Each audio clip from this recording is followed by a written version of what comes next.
Krishna, Krishna Krishna, Hare Hare, Hare Rama, Rama Rama, Hare Hare.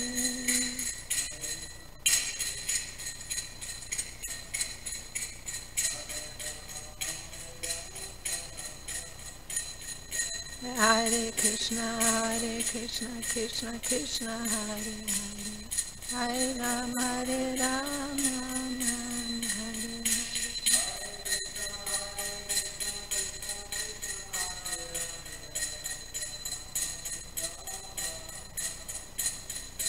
Hare Krishna, Krishna Krishna, Hare Hare, Hare Rama, Rama Hare Hare.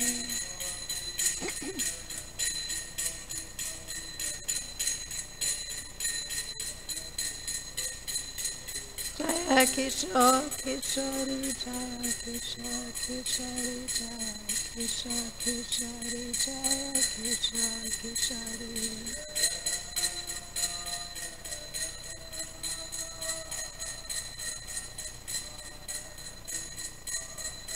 Jaya Jagannatha, Jagannatha, Baladeva, Jaya Subhadra.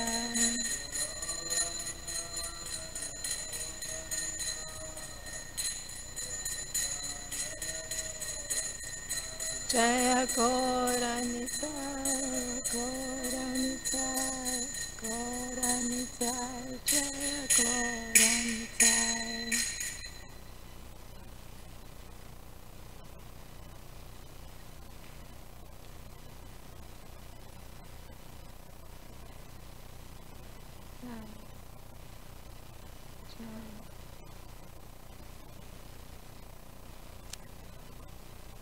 Om Namo Bhagavate Vasudevaya.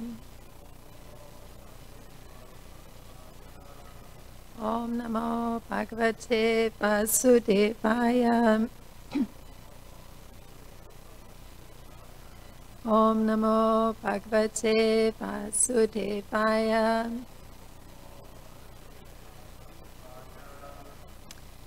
So we're continuing with Canto 10, Chapter 2, and the text today is 37. So we'll chant the Sanskrit responsively.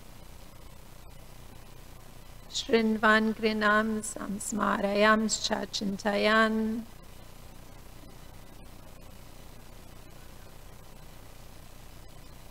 Namani Rupani Cha Mangalani Te Kriyasu Tvakcharanara Vindayor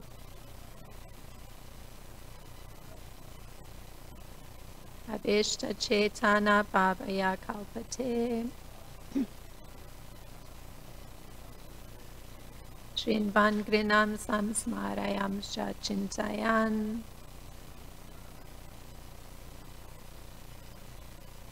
Namani Rupani Cha Mangalani Te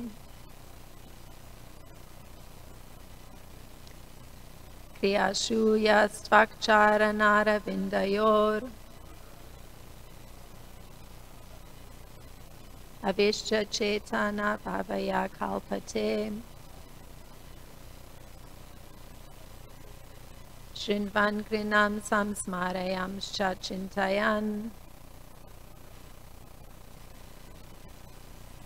Namani Rupani Cha Mangalani Te Kriyashu Yastvakcharanara Vindayor Avishya Chetana Bhavaya Kalpate. Please chant. Shrinvan Grina Samsmarayam Chachintayan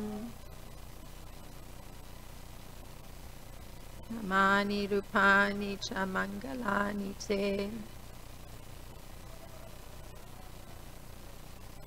Yasuyastvakcharanaravindayor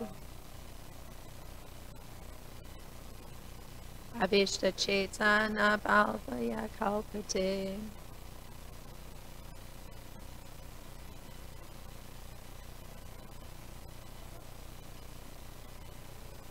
Shrinvan Grinam Samsmarayam Shachintayan Namani Rupani Chamangalani Te Kriyasuyastvakcharanaravindayor Avishta Chetana Bhavaya Kalpate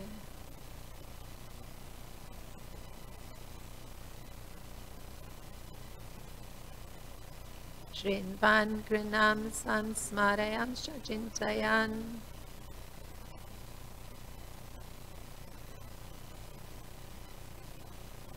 Mani Rupani Chamangalani Te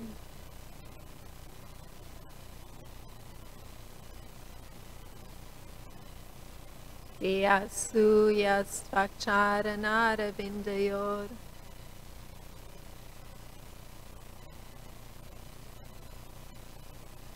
Avishta Chetana Bhavaya Kalpate. The word for word. Shrinvan. Constantly hearing about the Lord. Shravanam Kirtanam Vishnu. Grinan. Hearing or reciting the holy name of the Lord and his activities. Samsmarayam, remembering, constantly thinking of the Lord's lotus feet and his form. Cha and Chintayan, contemplating the transcendental activities of the Lord. Namani, his transcendental names. Rupani, his transcendental forms. Cha, also. Mangalam, which are all transcendental and therefore auspicious. Te, of your Lordship. Kriyasu, in being engaged in the devotional service. Ya, he who Tvacharana Aravindayo, at your lotus feet. Avishta Chetaha, the devotee who is completely absorbed in such activities. Na, not. Bhavaya, for the material platform. Kalpate, is fit. So the translation for text 37 by Srila Prabhupada.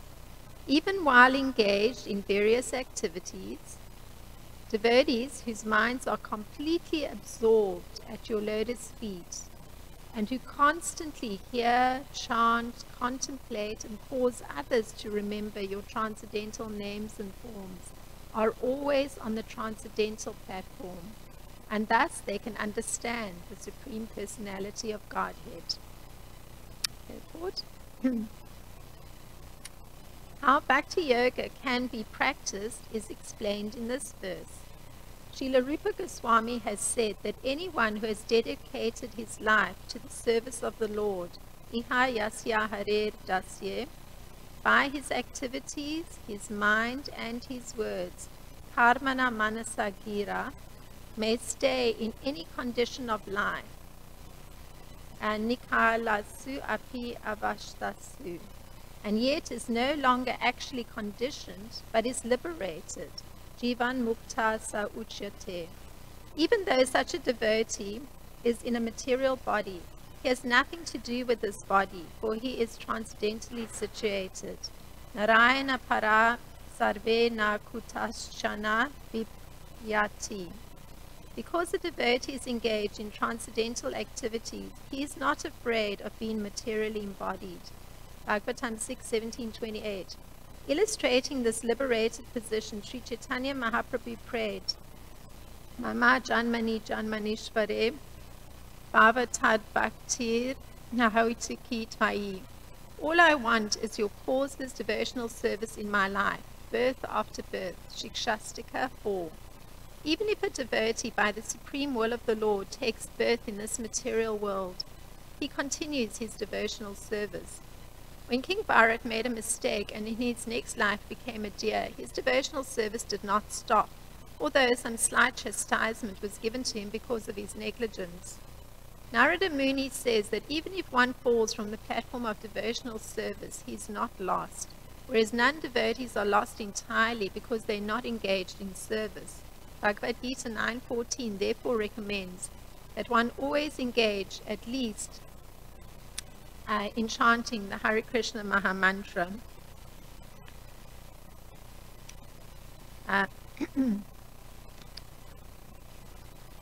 Satatam kriyayanto mam yatantascha dirja vrata namasyantascha mam bhakya nitya yukta upasate. So always chanting my glories, endeavoring with great determination, bowing down before me, the great souls perpetually worship me with devotion. One should not give up the process of devotional service, which is performed in 9 different ways: Shravanam, Kirtanam, Vishnu, Smaranam, Padasevanam, etc. The most important process is hearing, Shravanam, from the Guru, Sadhu and Shastra, the spiritual master, the saintly acharyas and the Vedic literature. Sadhu Shastra Guru Vakya, Chitete Karya Aikya. We should not hear the commentaries and explanations of non-devotees, for this is strictly forbidden by Srila Sanatana Goswami, who quotes from the Padma Purana. Avaishnava Mukhod Girnam Kutam Hari Katam Ritam Shravanam Naiva Kartavyam Sarpo Chistam Yata Payaha. We should strictly follow this injunction and never try to hear from Mayavadis, impersonalists, voidists, politicians, or so-called scholars. Strictly avoiding such inauspicious association, we should simply hear from pure devotees. Srila Rupa Goswami therefore recommends Shri Guru Padashraya. One must seek shelter at the lotus feet of a pure devotee who can be one's guru. Chaitanya Mahaprabhu advises that a guru is one who strictly follows the instructions of Bhagavad Gita. Yare deka tare kaha Krishna upadesha. Chaitanya Charitamrita, Madhya 7:128. A juggler, a magician, or one who speaks nonsense as an academic career is not a guru. Rather, guru is one who presents Bhagavad Gita, Krishna's instruction, as it is. Shravana is very important. One must hear from the Vaishnava Sadhu, Guru and Shastra. The word kriyasu, meaning by manual labor or by work, is important in this verse. One should engage in practical service to the Lord. In our Krishna consciousness movement, all our activities are concentrated upon distributing Krishna literature. This is very important. One may approach any person and induce him to read Krishna literature, so that in the future he also may become a devotee. Such activities are recommended in this verse. Kriyasu yastvak charanara vindayo. Such activities will always remind the devotee of the Lord's lotus feet. By fully concentrating on distributing books for Krishna, one is fully absorbed in Krishna. This is samadhi.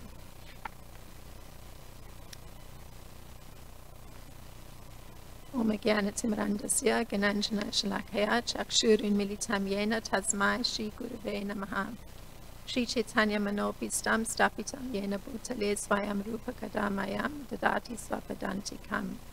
Vandeham Shri Guru Shri Yuta Padakamalam Shri Guru Vaishnavam Sha Shri Rupam Sagrajatam Sahagana Raghunatam Vitam Sajivam Sadvaitam Savadutam Parijana Sahitam Krishna Chaitanya Devam Shri Radha Krishna Padan Sahagana Lalita Shri Vishaka Vitam Sham.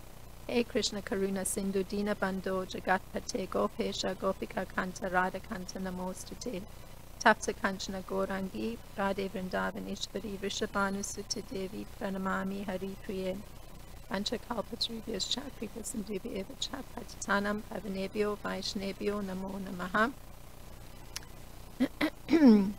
Jai Shri Krishna Chaitanya Prabhu Nityananda Shri Advaita Gadadhar Shivasadi Gaura Bhakta Vrinda. Hare Krishna Krishna Krishna Hare Hare Hare Rama Rama Rama Hare Hare.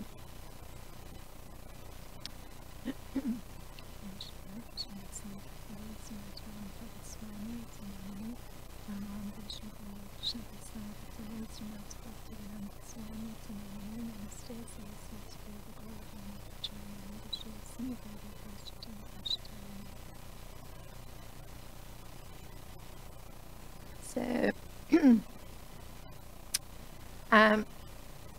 there's a commentary on this prayer by the demigods to Lord Krishna in the womb, because that's what we're discussing at the moment, the prayers that the demigods who've appeared not visible to Devaki are in the prison house of Kamsa, and they are actually praying to Lord Krishna, who hasn't yet appeared from Devaki.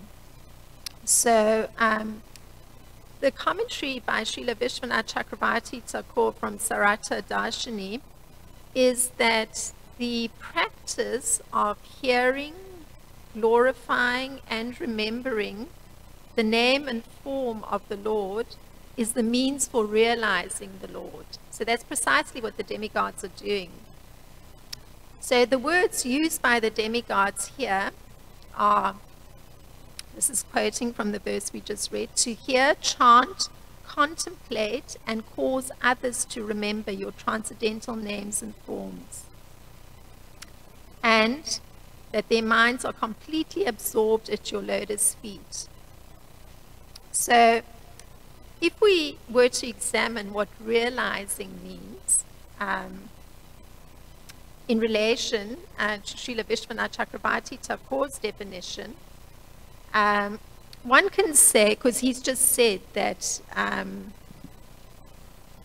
it's a practice of hearing, glorifying, and remembering the name and the form of the Lord, that is the means for realizing the Lord. So if we actually look at what realizing means, one can say that hearing and glorifying and remembering the name and the form of the Lord is the means to make real the Lord. So I'll try and explain. In fact, this making of the Lord real is the dutiful activity of everyone. One does not do anything on one's own account, but does everything on behalf of the Supreme Lord. So once one is acknowledging the Supreme Lord, that's becomes part of one's reality. So this is very essential because he is the proprietor of everything. So Lord Krishna, in fact, gives this kind of instruction for working on his account. And I'm quoting from 927 Bhagavad Gita. He says, whatever you do, whatever you eat, whatever you offer or give away, and whatever austerities you perform, do that, O son of Kunti, as an offering to me. So this is that instruction for working on his account. So the process for doing work, it's also given alongside an instruction of working on account of Krishna. So this comes from Srimad Bhagavatam in a purport in the 2nd chapter in the 1st canto in the 5th verse. So working on Lord Krishna's account requires first of all hearing about him. I mean, it's very difficult to perform some work unless one knows what the purpose of the work is, for whom it's being done. So it means that one first has to receive an understanding of who one's working for. So hearing is in fact the beginning of becoming conscious of Krishna. So the word that's used in this verse, it's the first one, Shunvan, is used here. It actually requires constantly hearing about the Lord. I mean, it's so much that it's not part of our reality, that we require constant hearing about him. And the reason that this is so, why it's necessary to constantly hear, is that then the ears get linked to transcendental vibration. And that linking by transcendental vibration, hearing about Lord Krishna, frees one from many of the corrupting elements of one's own nature. Why it's called corrupting is that one's own nature gets one completely involved in all kinds of activities and thought patterns. So it's necessary to make that connection with transcendental sound vibration in connection to hearing about Lord Krishna. And it has a further effect. Just by linking the ear to transcendental sound vibration, the heart becomes cleansed. So that cleansing of the heart is that it's becoming free from both guilt and sin. So sin naturally means, going against all the injunction of Vedic scriptures, which is Lord Krishna's teachings, and which isn't different from him. So one of the things that one's performed that haven't been in line with his teachings. So this cleansing of the heart through hearing, it qualifies the soul to enter into being able to perform service or work for the Supreme Lord. And this is something that one finds explained in Nectar of Devotion. In a similar way to which an instruction is there for how one can do one's activities, there's the instruction how you need to perform your activities. There's also an instruction which emphasizes the necessity of hearing and chanting. And Srila Sukadeva Goswami tells Maharaj Parikshit, so this is where we get this instruction of the necessity for hearing and chanting. And these are the words of Srila Sukadeva Goswami. It comes from the second canto of Srimad Bhagavatam in the first chapter, in the 5th verse. He says, O descendant of Bharata, one who desires to be free from all miseries must hear about, glorify, and also remember the Supreme Personality of Godhead, who is the Supersoul, the Controller, and the Savior from all miseries. So it's a lot in one statement. So hearing about the Transcendental Lord is not different from accessing his nature. So this is interesting because his nature is one that he frees everyone from their miseries. So it's rather extraordinary that hearing itself is so powerful that it's connecting one with the nature of the Supreme Lord, and that nature, that connection, is invoking him to free everyone from their miseries, those who are making that transcendental connection through hearing. So, in fact, this is supported in the Nectar of Devotion. There's a description of the qualities of Krishna, and one of them is that he is grateful.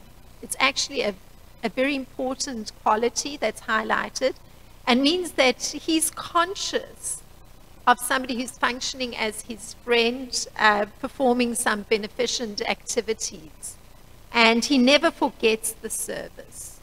So even hearing is considered a service, and Krishna doesn't forget that.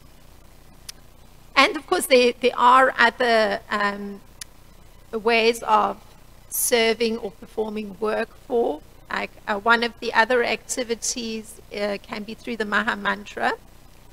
So it means that one's then directly addressing the Lord. When one actually chants the Maha Mantra, it's a direct address. It's equivalent to calling somebody by their name. And one's also addressing the energy of Krishna. So because he's there and his energy is there. And immediately one can understand that Krishna is attracted by being addressed. I mean, if one chants, one understands one's communicating. So he becomes attracted by being addressed through the Maha Mantra. And naturally, because of being conscious in that way, he's obliged to the person who's performing that activity of addressing him and addressing his energy through the Maha Mantra. So Krishna actually becomes obliged. Any conscious living entity, if one actually, even on a very ordinary level, if one finds, let's say, I recall when I was small, and then much later in my 30s, and there was a friend of the family who was always very kind to me. So I recall when I was small, she once took me on a shopping trip to select a little dress. And years later, I remember visiting, and that time she was very elderly, in her early 90s. And the same kind of behavior was there. She saw that it was a cold day, so she immediately went to a cupboard, brought a jacket, and put it over my shoulders. So it's that kind of thing. Somebody who is conscious of one, and that person is responding. Same way, Krishna is conscious of one's activities, and one's addressing him and responds. So now the subject matter itself, any topics related to Lord Krishna, they're transcendental to anything of one's learned way of functioning or being. The topics are, meaning they transcend anything on the ordinary level, and they also are auspicious. So one can say that any narration of Lord Krishna is subject matter which you could consider to be the highest in terms of subject matter that you can hear, because it's got these extraordinary benefits. And it's a subject matter which has the most power to affect the hearer. So from that point of view, it would be considered the highest subject matter one can possibly lend one's ear to. That one's connecting with the personality that's the proprietor of everything, the personality who has such immense gratitude just for any work that's done on his behalf, and a personality who has that nature to actually want to eliminate the miseries of persons that are coming to him. So this emphasis upon hearing, it's because this is a lot, the emphasis in this verse. It can be qualified. So let's say one's hearing narrations. So we're at the beginning, prior to Krishna's about to appear, and then we're going to hear so many narrations of his actual activities. And Sri Uddhava, he states, the devotee should engage in such listening in regular daily assemblies and should also continue his hearing throughout the day. So there's the recommendation of how one can hear, or how this process of hearing, it gets qualified by Uddhava, a great devotee of Lord Krishna. So it needs to be done regularly, daily. And the reason for doing this is that the narrations of Srimad Bhagavatam bring one to perfecting one's life, in that one becomes free from all the illusions of one's material problems.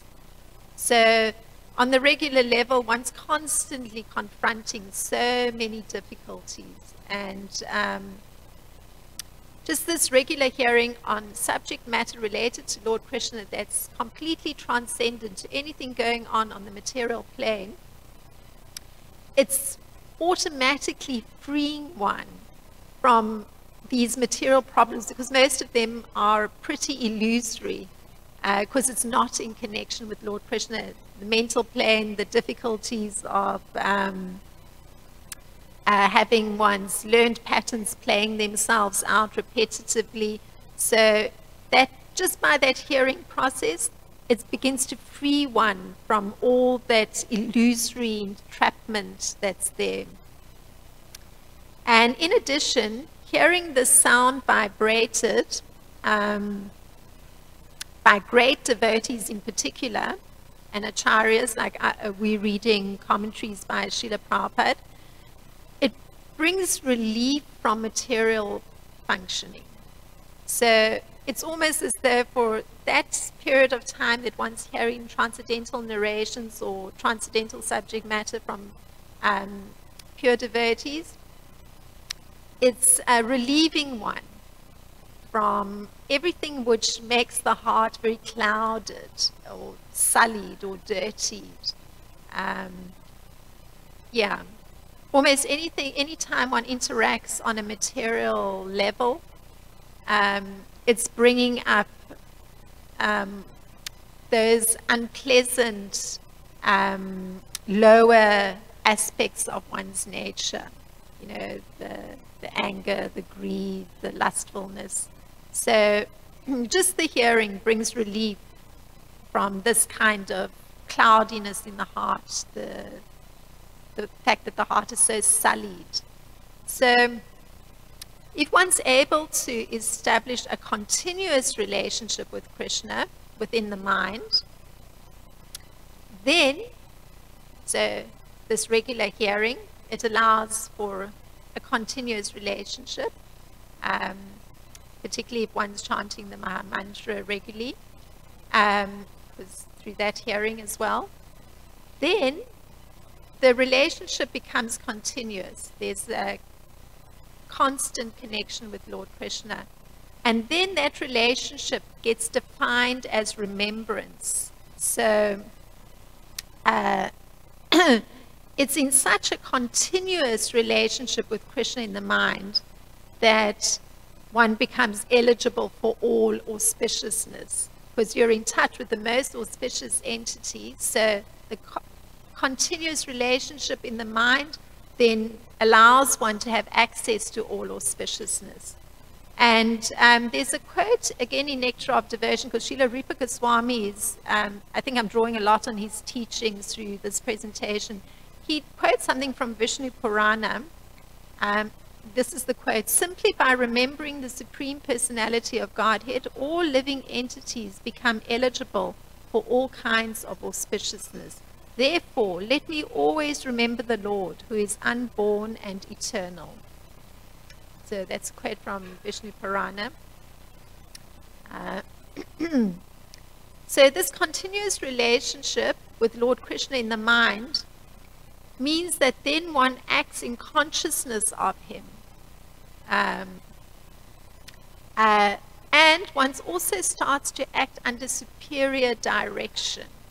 So prior to that, one may be acting according to whatever one's whim is, or whatever one thinks is the course of action based on some reasoning process that, of course, is very subject to one's learned way of behaving, the learned patterns in the mind. But through the continuous relationship in the mind with Lord Krishna, then one starts to act under his direction. And this becomes very clear because one has cleared so much of that dirt. It starts to get cleared out of the heart. And it becomes clear there's inner direction for what needs to be done or what's the best course of action. And of course, that has to be many times, especially in one's early progress in Krishna consciousness, one needs to check with Guru, Sadhu, Shastra. There has to be balance because one may not be so attuned to that direction, but it is there. And so that superior direction may also be coming externally through devotees, the Guru, or the scriptures. One hears things that's completely relevant to one's own functioning. So this is then how one acts in Krishna consciousness under superior direction. One offers one's actions to Krishna. So not only is there direction, but then when one performs the action, it's an action of that one is aware one's offering it to Krishna. And one also gives the result of that action to Krishna. So this may appear complex, but it's necessary to do that be conscious in that kind of way, because this is what's cleaning the mirror of the mind. So the mind, the heart, it's pretty dirty. So just functioning in that kind of conscious way, that one's performing one's actions for Krishna, and one's also giving the fruits of that action to Krishna, this is cleansing the mind, or that mirror of the mind.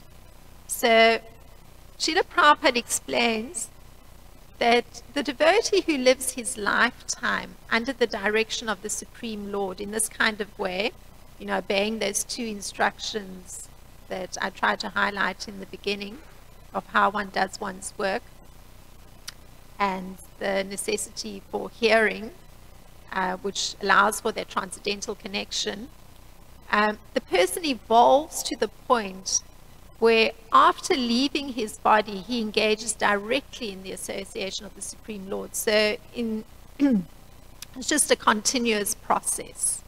And Krishna explains this. It comes from the 9th chapter, the 28th verse.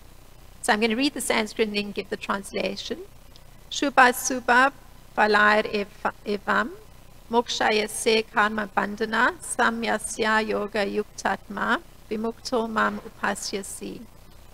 Here's the translation. And this is Krishna talking. In this way, you will be freed from bondage to work and its auspicious and inauspicious results.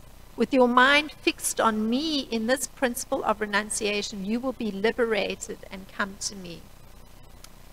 So this is the state of mind, functioning in this kind of way consciously, which allows for the devotee to be in a material body, but at the same time, he's got nothing to do with the material body. And this is something that was highlighted by Srila Prabhupada in this verse. I've tried to go into the background to kind of paint a picture of how it is that one can be in one's material body, but at the same time have nothing to do with the material body. Because one's functioning then in a consciousness that's connected to Krishna, which is transcending all those learned patterns in the mind, the dirt of the past activities, the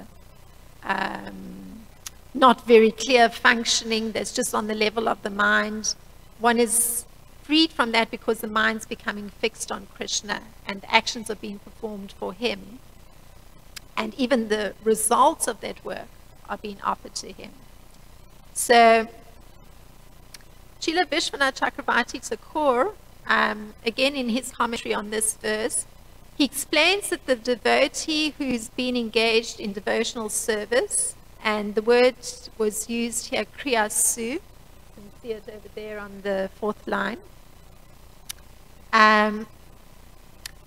It indicates that even, and this is Srila Vishwanath Chakravarti Thakur, it indicates that even amidst matters relating to one's material body, the devotee is not affected by the material world. This is so because he remains deeply absorbed. So, one wonders, how is this possible? That you're in the material body, you're performing activities related to the body, but at the same time, the presentation is that one's not having anything to do with the body, but yet you're performing activities in relation to the body. So the reason it's possible, and this is Srila Vishwanath Chakravarti, so cause extraordinary insight. One is deeply absorbed in the happiness of realizing or understanding the Lord. So that's what's replacing that whole network of learned stuff and learned functioning and the murkiness of past improperly performed activities. It gets replaced by the happiness that comes from understanding the Lord. So as one's progressing with his hearing, making that connection on an auditory level, and working, thinking that one's offering one's work to the Lord, one then moves into a space where one is experiencing great happiness because one is realizing or beginning to understand the Supreme Lord. So that's a very extraordinary thing. One started to make him the reality of one's life, and then one starts to get insights into his functioning. It's like a new world starts to open up. So this kind of absorption and being engaged in transcendental activities also allows one to lose the fear of being embodied in this material machine, because there's a certain fear, and everybody is subconsciously aware of it. That's why the topic of death is never discussed in general society. It's yes, that death is, there's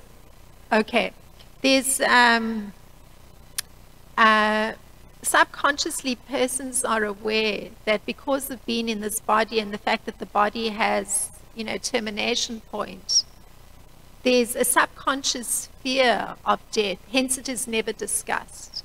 But the extraordinary thing is that just by being absorbed in transcendental functioning, so performing one's activities for Krishna, and being absorbed in that happiness of, the whole world unfolding of Krishna and his activities, and the understanding that one's getting of who the personalities are that are associated with him, it allows one to lose that fear that everybody is carrying, the fear that one actually is embodied.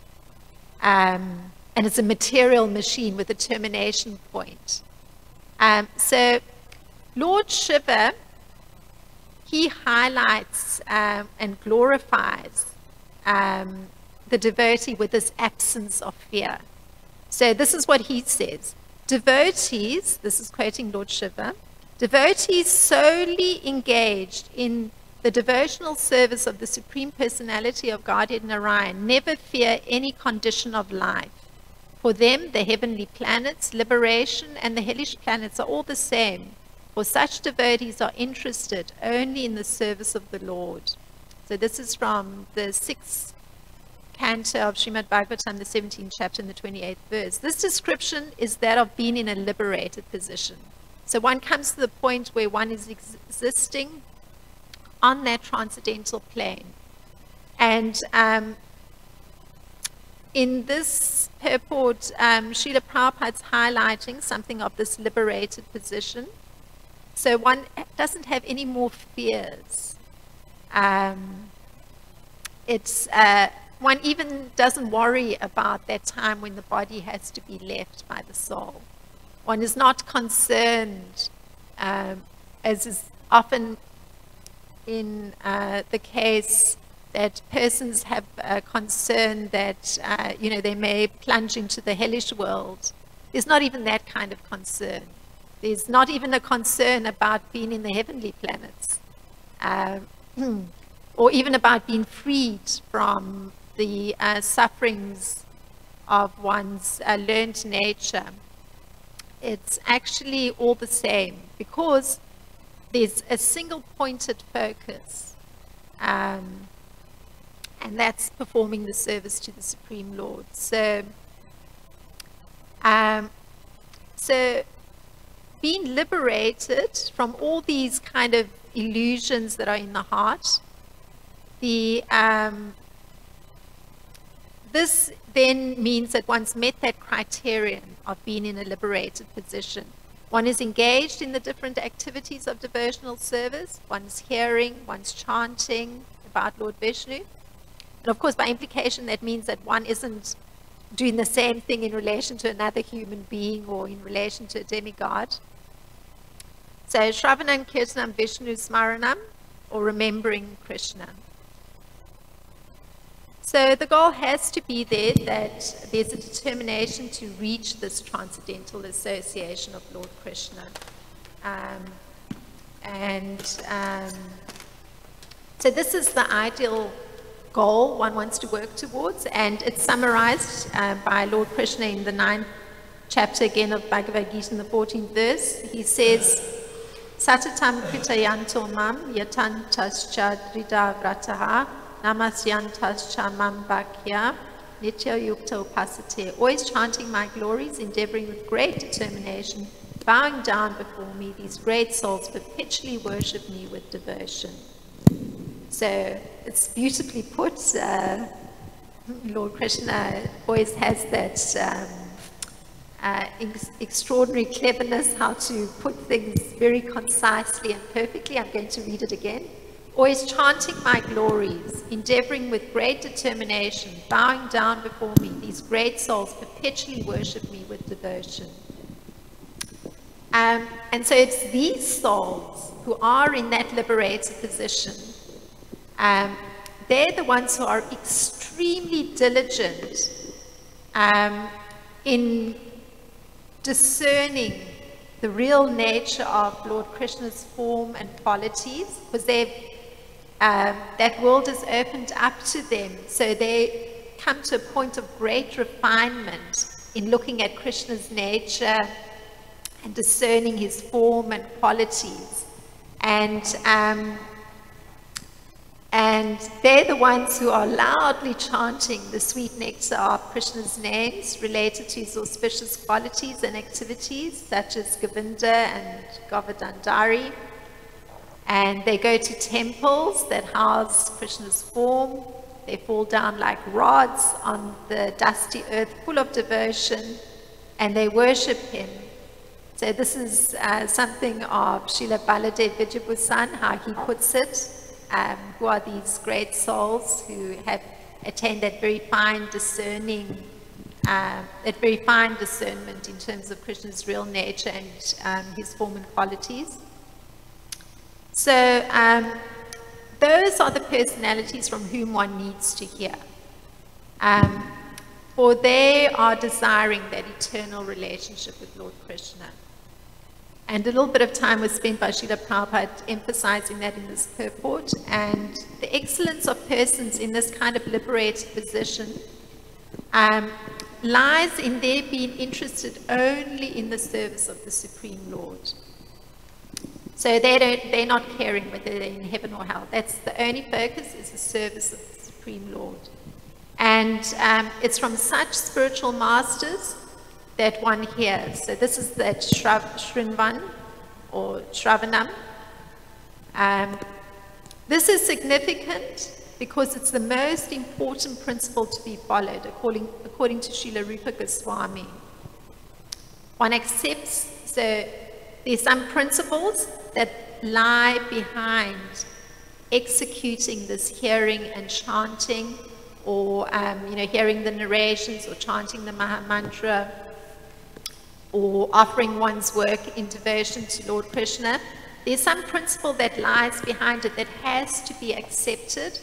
And according to Srila Rupa Goswami, these are the principles. So he lists them, he breaks them down. One is to accept the shelter of the lotus feet of the bona fide spiritual master. 2 is to become initiated by him. And 3 is to learn how to discharge devotional service. So very simple, but it's under the shelter of a person who is in that liberated position.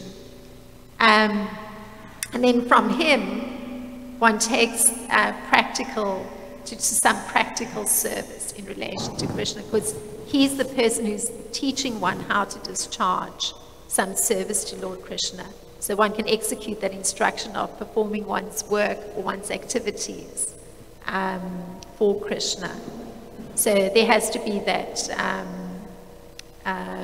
learning that is coming from the liberated soul. He's guiding how one performs or executes those 2 early instructions that I was trying to highlight. So this was what I gleaned from this particular verse. I'll just read the translation once again. So, even while engaged in various activities, devotees whose minds are completely absorbed at your lotus feet and who constantly hear, chant, contemplate, and cause others to remember your transcendental nature and forms are always on the transcendental platform, and thus they can understand the Supreme Personality of Godhead. So this is our means to understand the Supreme Personality of Godhead. One's going through the process oneself, but it's under the guidance and shelter of a person in a liberated position who already is accessing that nature of Lord Krishna very much so. They're the recipients of Krishna's gratitude, and in turn they assist others to on their path to connect with Lord Krishna. So if there's any thoughts on this for discussion.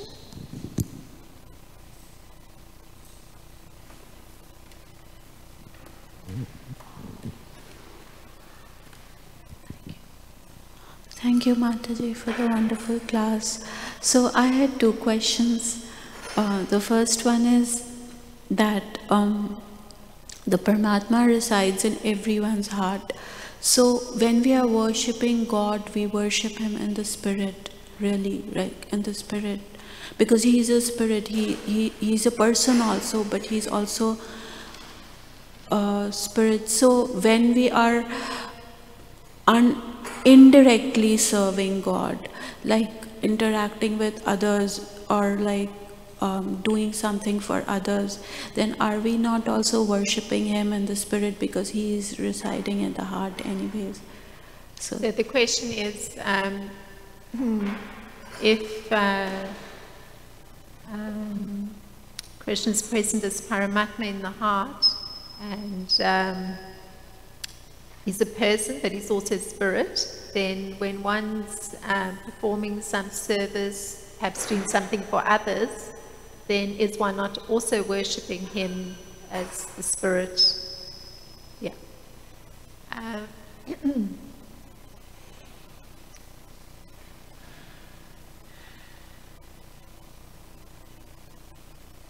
So Lord Krishna takes on different forms, and He has different energies, and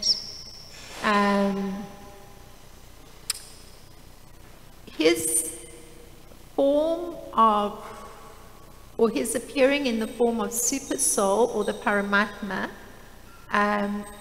is a way that He expands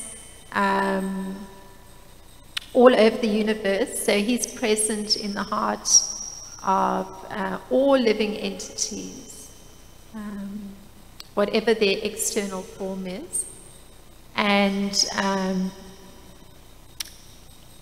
this means that He, by being present alongside the individual soul, He is conscious of the desires within the mind, the motivations that are present in every living entity.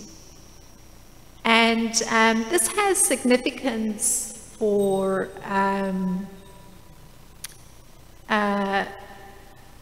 a human being in particular who has free will. So the human being can decide, or his desires may be moving in a certain direction, or his motivations may be moving in a certain direction. And as super soul sitting next to the individual soul within the heart of the human being, super soul is conscious of what those desires and motivations are on the part of a human being. So you highlighted that perhaps the desire of a human being is to perform some service to another human being. So your question was, is that not also serving that super soul within the heart?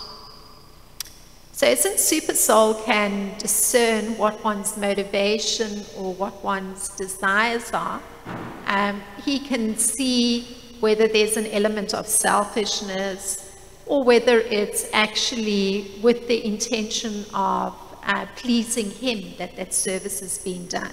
So he can discern that because he's present right alongside the individual soul. So one may not be so conscious oneself, that sometimes it's not very clear to oneself if there's a selfish element involved in one's service, or whether it's selfless, or whether in fact it's actually for the pleasure of the Supreme Lord. But as super soul, he can discern. He can actually discern what one's motivation is. So one is serving him if in fact one's motivation had been to serve him. If one's motivation had not been to serve him, one is not serving him. So the motivation is very important. So one may externally appear to do something for someone, but the motivation is the most important part, because that's part of becoming conscious of Krishna, in the same way becoming conscious of Paramatma ultimately. One has to have the correct motivation. That's the most important part. Then one can say, service to another human being is service to Krishna if one's motivation had been to serve Lord Krishna or Paramatma. Yes, I mean, I don't remember the exact words, but he says that that a sadhu or a rishi always thinks about other people, about like about the welfare of the world, and those people are very dear to him. So like if we are performing service to others, then like you mean to say we have to do it with the consciousness that we are serving the super soul? Correct. Okay. And the other question is that one is not afraid of hell. Well, in many Vedic Puranas there is very very descriptive and very fearsome descriptions of hells, like the various hells one has to go for various deeds that they have committed. So then like when one falls into bad times, or when one thing leads to another, when one falls into bad times and then bad they start doing bad deeds, and then they would be definitely directed, because whatever would be the deeds would lead to hellish planets. And so how can one like not give up the fear of hell due to misdeeds, because then it will be like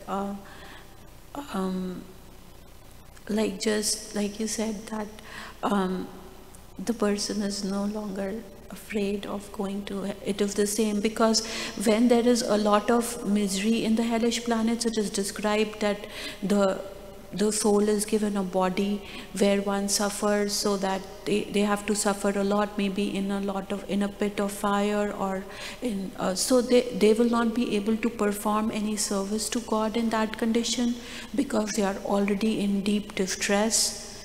And if that is the condition of the soul in hell, then how will he be able to perform service to God? So the question is that somewhere during the course of the presentation there was mention made that persons lose their fear of hell, and your question is,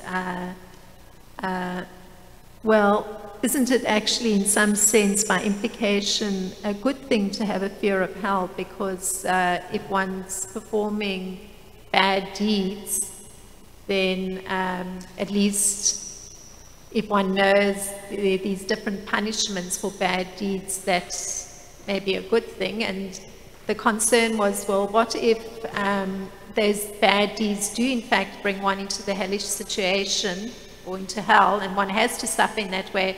How would one be able to perform activities for God? So, well,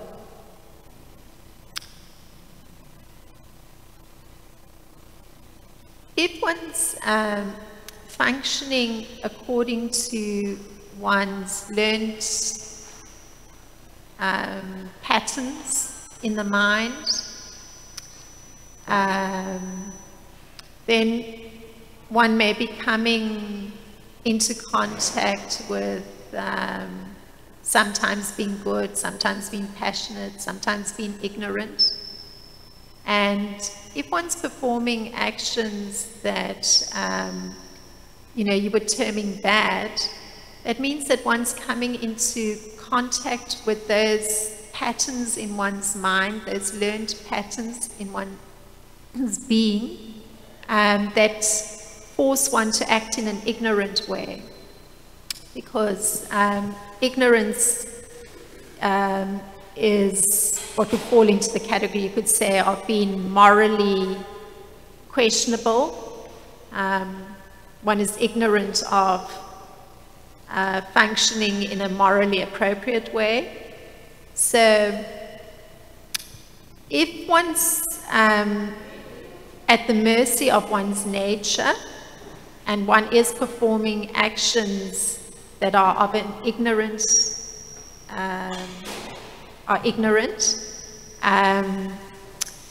your idea had been that just having a knowledge of the hell that's awaiting one might in some way be beneficial, or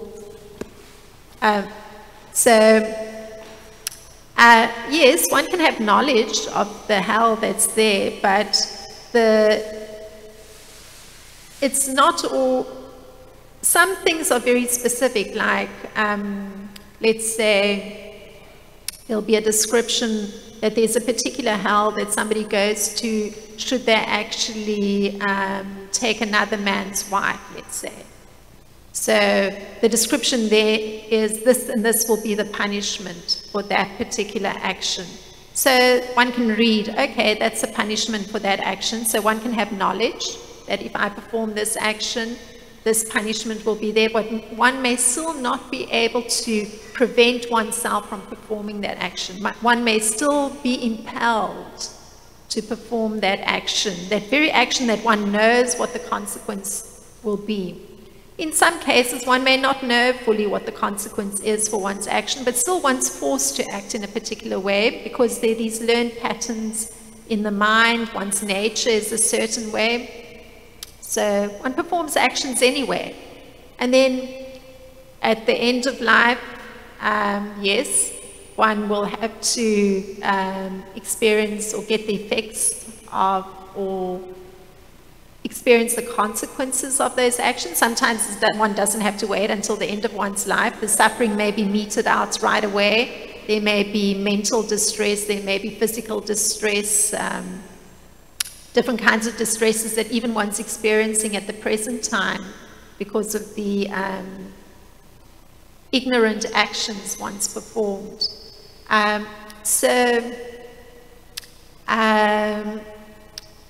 If the situation was such that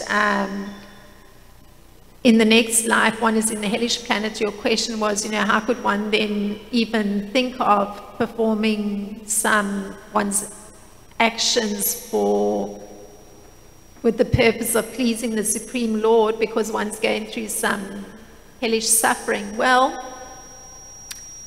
in that particular circumstance, it means that one has to experience the consequences for one's actions. One's getting the appropriate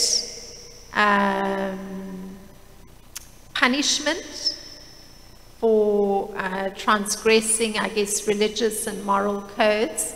So at that time, if one were fortunate enough, because of the punishment, to recall what it is that one's actions had been and to have sincere regret, because that's the purpose of punishment. One wants to come to a point of having understood that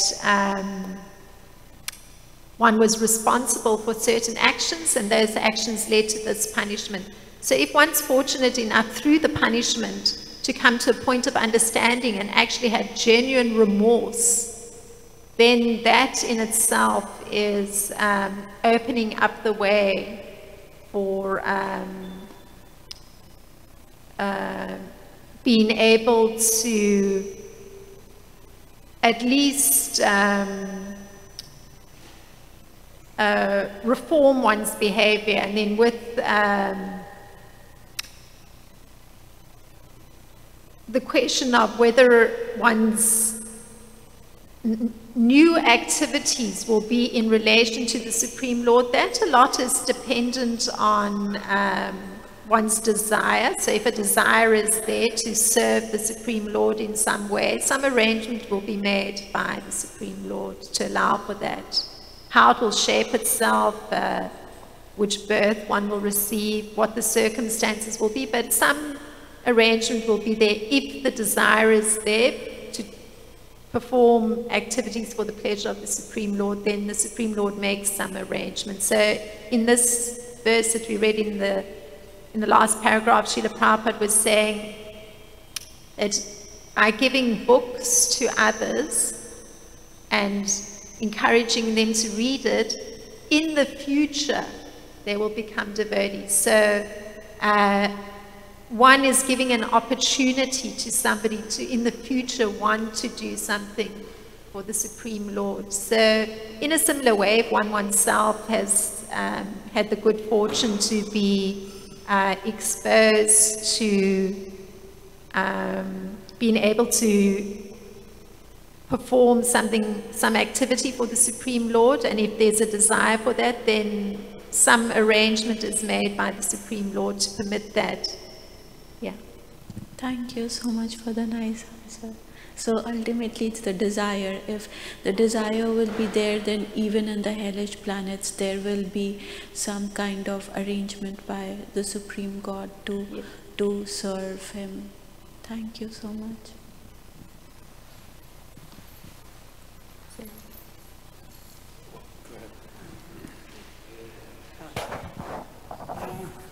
I want to add here, of course time is not there, and the purport Srila Prabhupada says that samadhi. So even if you do some book distributions, that is he is emphasizing on book distribution, that it is also called samadhi. So another point I want to add, that if he simply one reads Srila Prabhupada's book every day, or at least one page or a paragraph, whatever time is available, so that is the best samadhi. Yeah. So although he is involved with so many activities, material activities, so that is the real goal of life, and then he can proceed or she can proceed further in devotional service. Yeah. Yeah, the samadhi Srila Prabhupada was referring to in the purport had to do with persons who are performing that activity regularly of distributing books on Krishna consciousness, because that person's consciousness is always on Krishna by distributing books. So that is what he was referring to as samadhi, meaning one's functioning on a transcendent plane through that being the regular activity of the person. So that is what he was terming as samadhi, because that connection to Krishna is constant, because one is carrying the books related to Krishna, one is handing the book to somebody, some information, or not information, but directly contact with Krishna by handing the book. So one is not separated from Krishna at any time just by being so closely connected to the literature, which isn't different from him. So that's what at least Srila Prabhupada was referring to as samadhi. The person who's receiving it may not be in samadhi, and the person who's reading a paragraph may not be in samadhi, but they have the opportunity to connect with Krishna through that reading of the one paragraph, and they have the opportunity to at least have the desire awaken to perform their work for Krishna. But yeah, it's a book distributor who could be said to be in samadhi. So thank you very much. Thank you very much for your kind attention. Srila Prabhupada ki jai, Srimad Bhagavatam ki jai.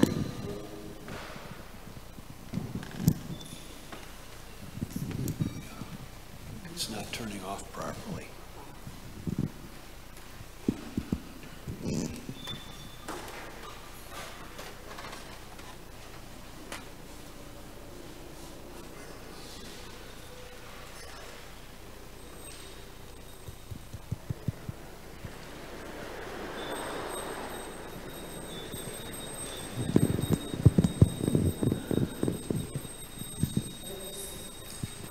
This thing isn't working properly. You can't turn it off. Oh, really? Just turn it off. Isn't Murari in there? Oh, Murari might be in there.